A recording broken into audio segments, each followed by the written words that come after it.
I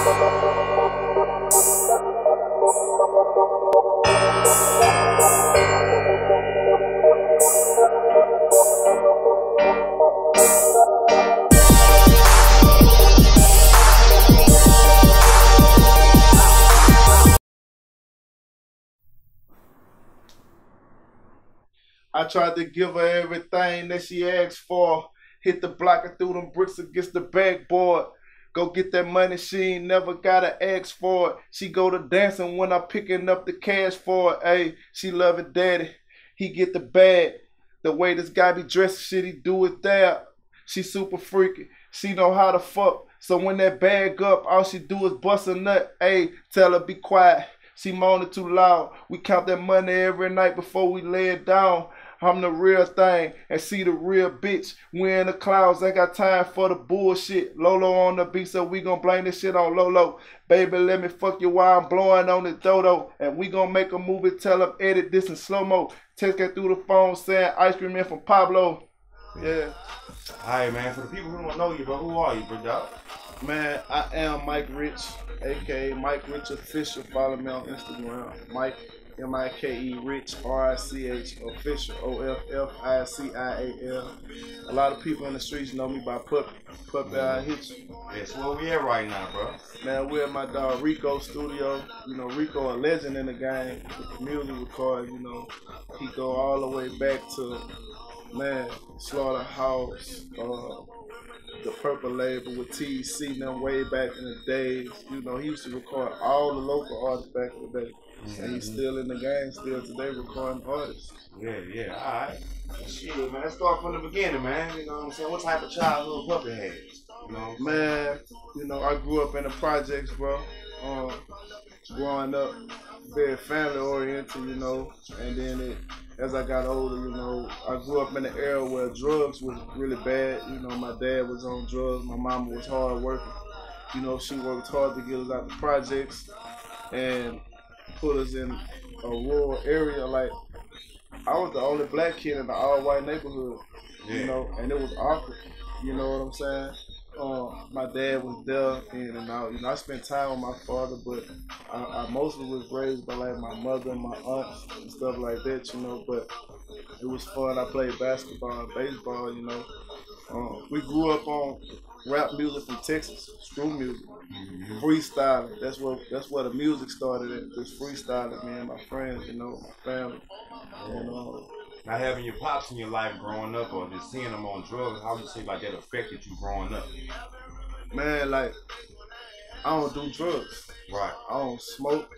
I never tried drugs.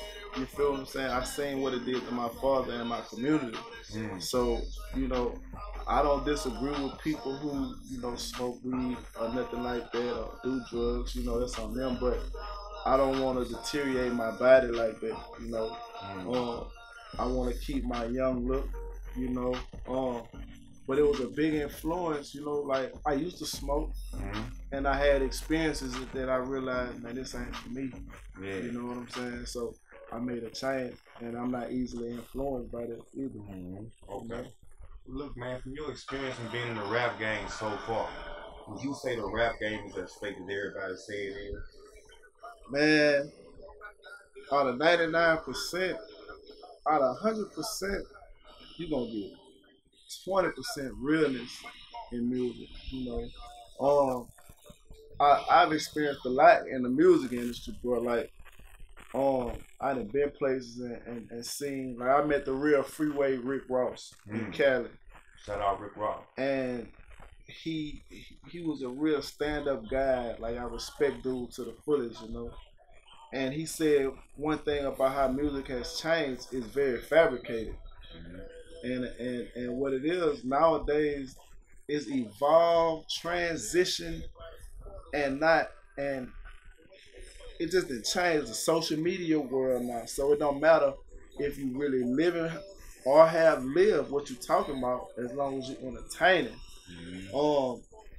It's some real artists out here that's really and really have lived the things that they talk about. You know, Gucci Man, for instance, you know, he don't drop that many projects, but he's experienced a lot of things. He went to jail, did time, come home. You know what I'm saying? Since social media came out, would you say it's harder or easier to get on? Because everybody kind of doing the same thing. It just really depends because you got your comedians that turn rappers. Right. You know, you got hustlers that's telling them hustler stories. You know, you got a lot of people talking. You know, I like gangster rap. You know, and so many people is influenced by it, and they really don't know the stories, that they really just being entertained. They being entertained by somebody that's entertaining. You know what I'm saying? It's like a fad. A lot of people don't know what a fad is. A fad is something that's a trend. It could go in and then leave. You feel what I'm saying? We got a few artists from Louisiana that has laid a platform for gangster rap. You know what I'm saying? A lot of rappers, a lot of young adults think because they got a gun, they gangster. But that ain't what, that don't mean nothing. You feel what I'm saying? Old head told me, listen to this song in the background. It speaks for itself. You on that track right there? Free All Up My Dog. That's me right there. Produced by Marcus and Killing the Beat. But the gangsters is dead in jail. Because back in the days, you had to show that you were living like that. Right. You had real gangsters who would come check your temperature just for talking like that. You feel what I'm saying? I try, you know, I've lived the lifestyle. I thank God every day that I'm still here to talk about it. You feel what I'm saying? When I say talk about it, to say I've lived the lifestyle. And that ain't nothing to brag about. I'd have been shot, could have died. You feel what I'm saying? When you say you've been shot, man, take us through that. What happened? Man, you know, being a hustler, you know, got caught slipping. Yeah. You feel what I'm saying? Deal gone bad. Deal gone bad. Deal gone bad. Yeah. Nigga up, you know what I'm saying? Let me get that. Boom, you know. Shot me in the stomach. My adrenaline was pumping so hard I didn't know I was shot until after the fact. You feel what I'm saying? And I ain't, you know, never told on dude. I ain't never brought it up, you know. It's just that come with the game. You feel what I'm saying? Ups and downs. Yeah, got ups and downs to this shit. Because I know one thing, I didn't live that life, and I know what come with that. Yeah. You feel what I'm saying? So, you know, and that's some gangster shit. But to me, being mature, I don't think that's gangster shit no more. Gangster shit to me is a nigga that's getting that bag, providing, building legacies and empires. You feel what I'm saying? A nigga that can go in that bag and pull out whatever, whenever. You feel what I'm saying? You know? So, I mean, the rap industry, bro, though, has its ups and downs, bro. I ain't gonna lie. Because people are being entertained by the simplest things. People are being entertained by somebody that went to jail and did time where his life was on the line and come home and now he famous. Man, that shit don't make you cool. Go behind them cell blocks. Go behind. How does it make you feel seeing fake people get on like that who ain't lived it? You know what I'm saying? And you done had to go and do, you know what I'm saying, jail time and you know, stand on morals and principles, and people just coming out of nowhere, just getting on social media, just winning. Just saying they living. I ain't gonna lie, bro. It's a few people that kind of deserve it. Like, for instance, the baby. You can try to stamp him in public. You feel what I'm saying? I like his music. I looked into his story, you know. But I don't think they had to work as hard as some of the other artists had to work hard. You know, you got people like CeeLo who had to work hard in the game. You know, you got people like Yo Gotti that had to drop several mixtapes, working hard to get in the game. You know what I'm saying? That's true. That's true. And you got the new generation artists that just get in because they some track on one song. You feel what I'm saying? Yeah. And now they popping. And they ain't really had to work. You got social media so tarnished right now. Man, you can damn near buy your million followers when nobody don't know you and drop a song and you popping. You feel what I'm saying? Got a lot of artists like that. Lil Pump, Lil Peep. I ain't never even heard of these dudes, bro. These dudes pop. You feel what I'm saying?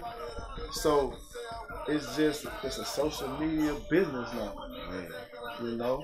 Yeah, man, just talking to you for like a few minutes, bro, I can tell you done went through a lot, you know what I'm saying? But at the same time, bro, you just singing so polite and humble, you know what I'm saying? Like, how do you stay so balanced with everything going on in your life and stay so humble like the way you are? Now, some people, they try to be like, how they want things to be like, man, I want $1 million. I think like, man, I gotta go do this, that, and that to get to that $1 million. I'm like, Nussie told me this. If you expect somebody to do something, you don't be mad at them. But when you don't expect them to do something and they do it, then you be mad at them. So what I'm saying by that is, I expect to have haters, so I don't be mad at them. I expect DJs to give me a hard time to play my music, so I don't get mad at them. I grind harder. I don't expect somebody to be my friend or my fan. I work hard to get those fans. I work hard to get those friends. This is my hit record right here. It's called Fuck With Me. It's basically saying, if you fuck with me, fuck with me. If you don't, you ain't gotta speak to me or pretend. You know what I'm saying? Don't smile at my face and then when I'm not around, you talking about me to your friends or your homeboys and shit like that. Because it's simple. Don't speak to me. Don't talk to me. You don't have to like me, but you gonna respect me. Because I'm outwork you. When it comes to like your fans, you know what I'm saying, like just speaking on that and like just dealing with social media, like when you start getting like up in the charts on social media, like past 10K, 15K, 18K, and every time you post on social media, you gotta deal with the comments, the DMs, the fans, the groupers and stuff like that. Like, how do you stay focused on the prize and just stay focused on what you're trying to do? You know what I'm saying? With everybody clout chasing, people trying to gain off you. You know what I'm saying? Like, how you stay focused? Man, what I try to do, bro, is music is my life. You know, I really catch a vibe off of it. Like, I pay attention to it and go write music about it. Put it in my song. Right. I used to rap with one of the messiest niggas there is in the music industry. He gonna put it on wax. So me, I'm gonna put it on wax. I'm gonna talk about it in my music. You feel what I'm saying? Like, this is a song called Murder for Hire. You know what I'm saying? That song come from a nigga that set a whole empire up. You know what I'm saying? My homeboy at the Easy Time was dealing with a nigga. He set him out. He set one nigga up and it led to another nigga and another nigga and another nigga. You feel what I'm saying? You know, so it's like I put it in my music, bro. That's I'm telling my stories. You feel what I'm saying? I'm telling somebody else's story. You know, I ain't pretending about it because that's the type of shit that need to be heard. You know what I'm saying? I don't have business and all of that shit. I can't talk about that shit. You feel what I'm saying? So I'm just talking about even shit I see on social media, bro. I try to put some of that in my music, bro. People just want to be entertained. All about entertaining folks. At one point in time, I keep it G. Man, I was on Instagram going live, getting my dick sucked on that bitch. My shit was going dumb. Yeah, they ain't doing what I'm saying today? No, man. You know, I put the shit on Pornhub and everything. Man. My shit, you know, they sent the nigga like $1,200 check. And then what I'm saying, you know, the lifestyle I live, man, that come with that. All part of the game. Shit is. Right. That's real though, bro. That's real. So like with the songs that you playing when you get in the studio, how you get in your mode? Like, because most rappers, they smoke, they drink, they need something to what's crazy, put them in the zone. Man, I don't be none of that, but I hear that beat, man, I got the rawest producers in the city right now. You know what I'm saying? Like, who are some of the producers you working with? Man, I work with, I ain't gonna lie, select few. Marcus, you killing the beat. His Instagram is one Marcus Music. MarcusMuzik and Guap. One GUWAP. Like, them niggas make all my beats. You feel what I'm saying? Like, I just catch a vibe with them. Like, we built from the ground up with this shit. You know, they believed in me when ain't nobody else believed in me. You know what I'm saying? And when I hear that music, I let it talk to me. What it's saying, you know. Sometimes they'll give me ideas or whatever like that, like go this route. go this direction, you know, and I try to go to that direction. Matter of fact, so you grew up with constructive criticism, and you don't mind people. No, because I be wanting that. I be wanting like this year, like I told them, we're gonna all work on this project together because I need y'all input. Some of our biggest artists get input from their DJs, their producers. You know, Future and DJ Esco. DJ Esco produced too. You feel what I'm saying? DJ Chose, he made a couple beats for Youngboy, a couple Kevin Gates. You know, sometimes he didn't have the hook laid out for them to get on these songs. You feel what I'm saying? And bigger artists, shit, Beyonce done had songs wrote for her. You know, ideas coming from the producer and stuff like that. You know, everything starts with that sound and that beat.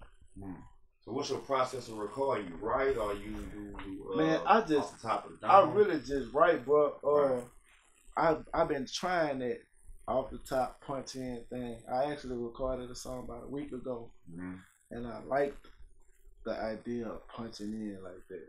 And it's a quicker process? It's a little longer. Well, really, when you think about it, the process of writing a song, then booking a session and record it, or just booking a session, it just kind of take up more time in the studio. I like to get in the studio and record 2 or 3 songs in an hour or so. That's quick, man. That's quick. Because I be having it already together.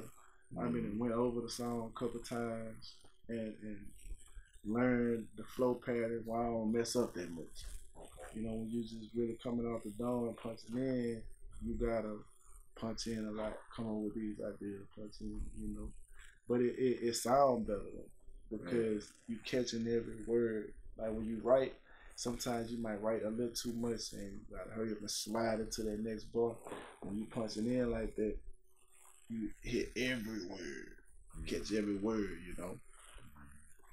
So man, I know you. I talked to you before. You said you did a little bit of jail time. Man, 2019, bro. Yeah. Want to take me through that a little bit? Man, I never really experienced it. Like it was my first time I needed to experience it though, but.